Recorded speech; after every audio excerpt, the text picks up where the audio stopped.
నడిచినందుకు మేము కూడా ఇలా అయిపోయామనే స్థితికి రావాలి. వాళ్ళ పాపాలన్నీ బయటికి రావాలి.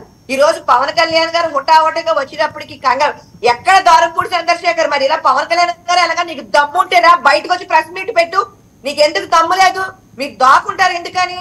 నేను ఇంకొక మాట అడుగుతానండి వర్మ గారు, ఈ రోజు వరకు జగన్మోహన్ రెడ్డి గారు 2019 నుంచి 24 వరకు వాళ్ళ ఎమ్మెల్యేలు కానీ కార్యకర్తలు ఇన్నిసార్లు ఇప్పుడు ఈ ఎలక్షన్ అయిపోయిన 6 నెలల్లో కోట ప్రభుత్వం వచ్చిన తర్వాత కలిసిన 6 నెలల్లో ఆయన 5 ఏళ్ళు అన్ని సార్లు కలిసి ఉంటే నిజంగా చాలా బాగుండేదేమండి.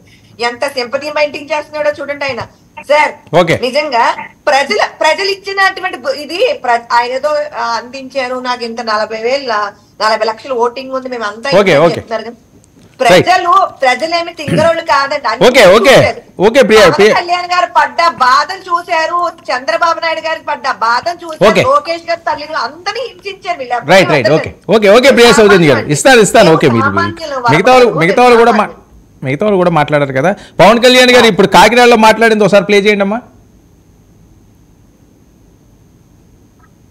సివిల్ సప్లైస్ రిపీటెడ్ అఫెండర్స్ కి పీడీ యాక్ట్ పెట్టాలని చెప్పి మనోహర్ గారు మా రోజు కేబినెట్ మీటింగ్ లో పెడితే ఇప్పుడు అది కూడా జరిగింది. గవర్నర్ గారి దగ్గరికి వెళ్ళాలి బిల్లు, తర్వాత మన ప్రెసిడెంట్ గారి అంగీకారం తెలియజేయాలి దానికి.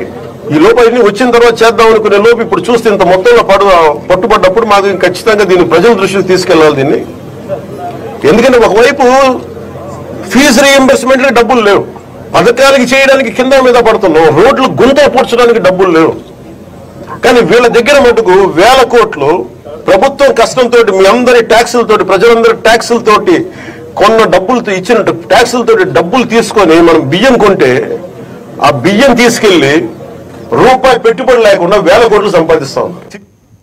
ఓకే శేఖర్, ఏంటి ఇంత దాష్టికం ఇంత అరాచకం చేశారట, మీ అందరి ఓటమికి ఇలాంటివే కారణాలు అన్నది ఆవిడ ఆవేదన.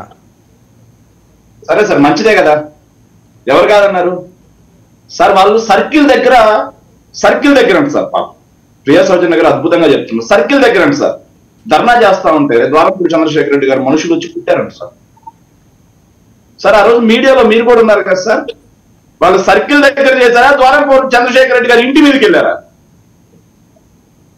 ఇంటి మీదకి వెళితే నా ఇంటి మీదకి వచ్చి ప్రియా సౌజన్య రోజు కొడతా అంటే నేను చేతులు ముచ్చుకొని కూర్చోనండి. నా ఇంటి మీద రాళ్ళు వేస్తే నేనైతే చేతులు ముచ్చుకొని కూర్చోనండి, ఖచ్చితంగా కూర్చోను. నేనైతే కూర్చోను. ప్రియా సౌజన్య ఇంటి మీదకి ఈ రోజు నేను వెళ్ళి 4 రాళ్ళు వేస్తే ప్రియా సౌజన్య గారు చూస్తూ కూర్చుంటారా?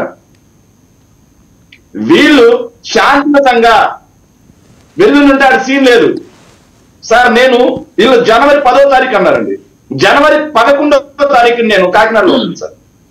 జనవరి 11 అది ఘటన జరిగిన తర్వాత రోజు నేను కాకినాడలో ఉన్నాను, పని మీద వెళ్ళి ఉంటాను కాకినాడ. అసలు విషయం ఏంటో అని చెప్పి లోకల్ గా చాలా మందిని కనుక్కుంటే నాకు చెప్పింది ఏంటో తెలుసా సార్, మీడియాలో చూసిందే కాకుండా అదే విధంగా ప్రియా సౌజన్య గారు, పంచకర్ల సందీప్ గారు వీళ్ళందరూ ఆ టైంలో సోషల్ మీడియాలో ఏం నినాదాలు ఇచ్చుకుంటూ పోతున్నారు, ఏం పోస్టులు పెట్టుకుంటూ పోతున్నారు ఒకసారి చూసుకోవాలి. వాళ్ళు గతం మర్చిపోతే ఎట్లా? అది ఎవరు ఇల్లండి? అది ద్వారపూడి చంద్రశేఖర్ రెడ్డి గారు